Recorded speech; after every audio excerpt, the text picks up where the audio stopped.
नमस्ते sir, national pouch packing machine में आपका स्वागत है।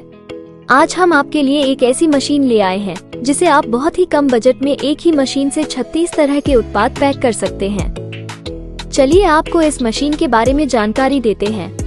यह एक suit type double head linear weigher packing machine है जिसमें आप पैकिंग का वजन डिजिटली सेट कर सकते हैं और साथ ही आप पूरी तरह से स्वचालित 10 ग्राम से 250 ग्राम तक के सभी उत्पाद पैक कर सकते हैं। जैसे कि इसमें अभी फिलहाल 40 ग्राम सोयाबड़ी पैक हो रही है। इसी तरह आप इसमें नमकीन, चिप्स, कुरकुरे, चाय पत्ती, खड़े मसाले, सोयाबड़ी, ड्राई फ्रूट, अनाज इत्यादि पैक भी कर सकते हैं। बाकी जानकारी के लिए स्क्रीन पर दिए गए नंबर पर कॉल करें और हमारी कंपनी पर विजिट करें।